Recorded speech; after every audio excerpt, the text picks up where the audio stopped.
We painted the inside of our fifth wheel and we love it. It looks great, but it didn't quite go as planned. I'll tell you today what worked, what didn't work, what tools we used, and what we learned.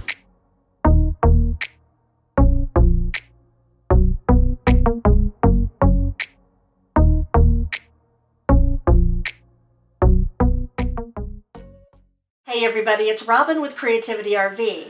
About a month ago, we did a tour of our completely renovated fifth wheel. Now, we were amazed how many questions we got about paint. So today, I'm going to tell you everything about our experience painting, what we used, and how we finally got the results that we got, even after we screwed up a few times. Now here you can see what our RV looked like before. It was brown, it was drab, and we really lightened it up. But I'll tell you, it was a lot of work. We thought it would just take a couple of weeks to paint this entire thing. I mean, it's the size of a studio apartment. What could go wrong?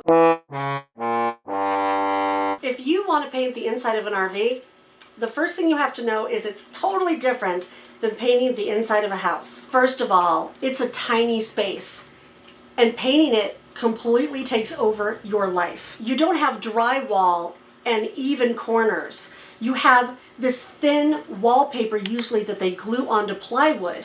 And when you start looking at it, you're going to see that things are uneven and there are holes everywhere and staples and just random stuff that you have to deal with. I did a lot of research before we started this project, and I found a couple of blogs from people that had painted the inside of their RVs. Both these blogs are known for being frugal, so I was really surprised that at the end they both said that if they had to do it again, they would have hired somebody. And I thought, well, that's weird. How hard could it be? Well, as soon as we started, we found all kinds of stuff we weren't expecting and figured out pretty quick why the manufacturers make these rigs brown, and it's not to hide dirt. I think it's to hide the way that they're put together. We had holes, we had things that were uneven. In fact, our fan was falling out of the ceiling, and we discovered that it only had 2 screws in it, not 4. When we took those old-fashioned window coverings off, we were shocked to find out that our window frames were just punched into the wall at different angles.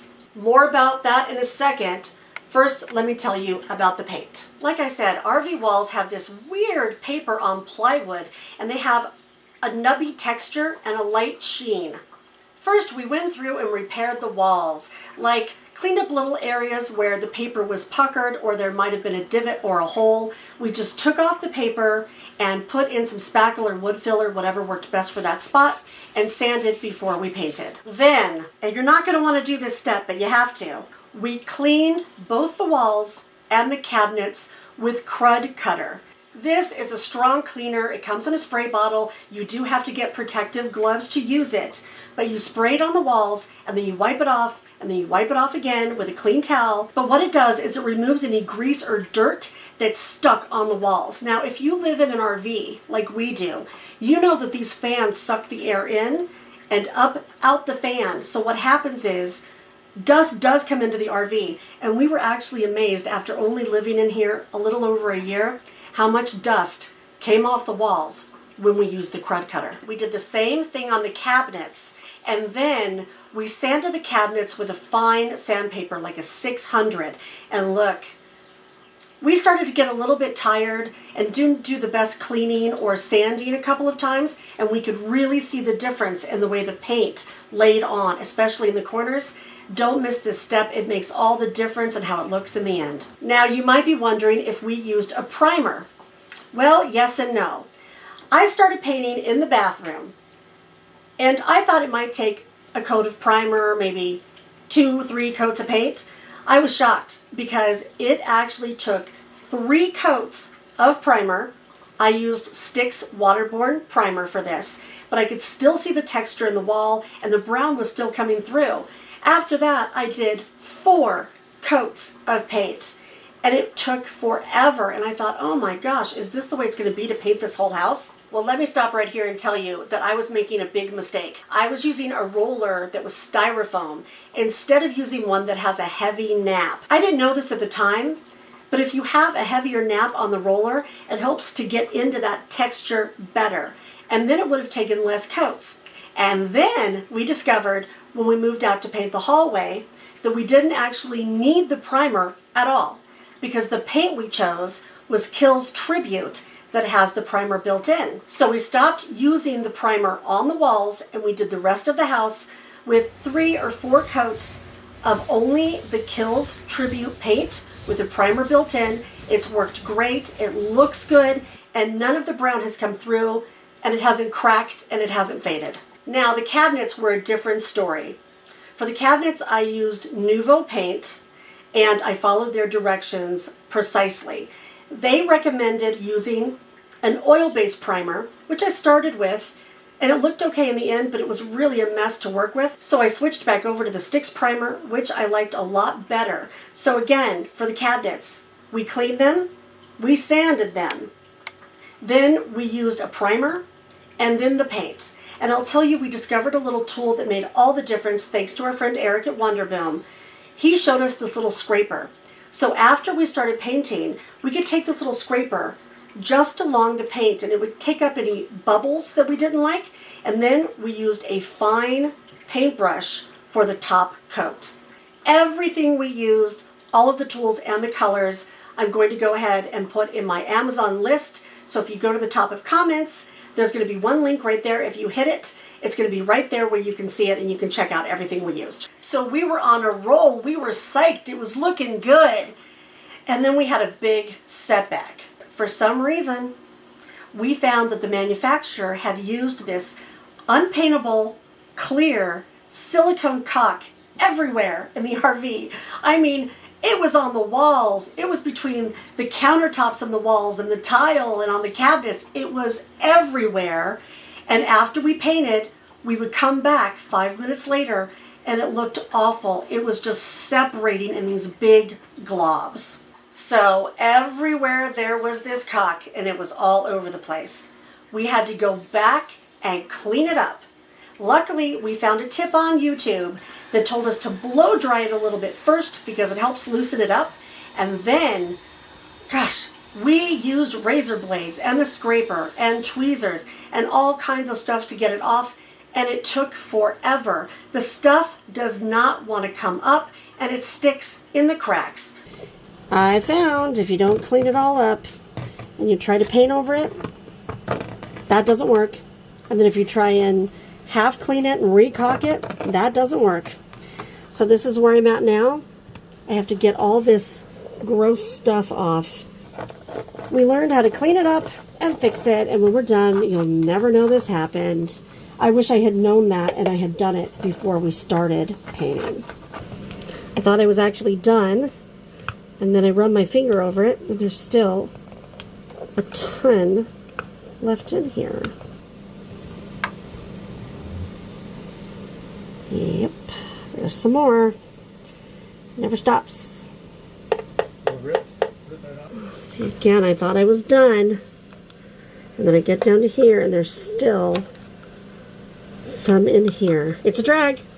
I know you can buy some solvents that help remove this a little bit, or WD-40, but because this wall is basically paper over plywood, I did not want to put any of that down in here because I don't know what that would do to an RV wall. So I'm just having to do it by hand. As I get rid of the last of this terrible non-paintable silicone caulk that's everywhere, it does take up some of the paper that's on the walls. There's nothing I can do about that. So I'm just going to sand the edge, put some spackle there to flatten it out, sand it again, re-caulk it. After all that work, you can imagine we were exhausted. We were like 4 weeks in, but it was looking good. And so then we went and took off all the tape that we put on. And I'll tell you, we went a little tape crazy, like we would if we painted a house. That was a big mistake. If we had to do it again, we wouldn't use tape at all. Because unlike drywall, where you've got one surface and a ceiling that's another surface and there's a good sharp angle, RVs don't have that. There's a lot of floating surfaces. And so we put this tape on and the edges would just eat the tape. So when we took the tape off, it was stuck in corners. It took the tape off with it. And again, we had these big gaps in the paint. So we had to go back and clean it up and sand it and reprime it and repaint it.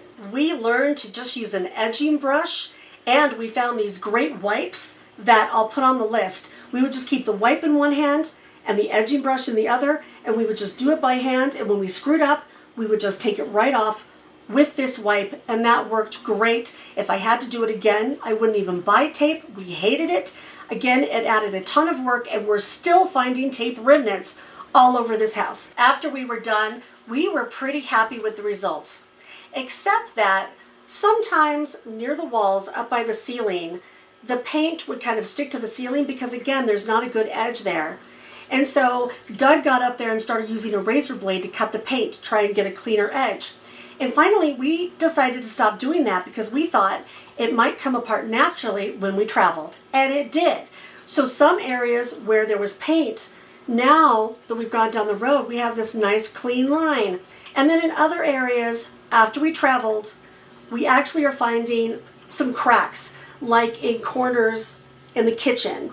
But we took our leftover paint and we put it into little bottles that have brushes, keep them in the kitchen drawer, and when we see something, we just touch it up. So in the end, we are really happy with the results in here. I mean, it just seems like it doubled in size, and it's so light and airy and modern, and the sunshine comes in. But it was a lot of work. A lot of that work we created for ourselves. I hope if you want to paint your RV, these tips actually help you.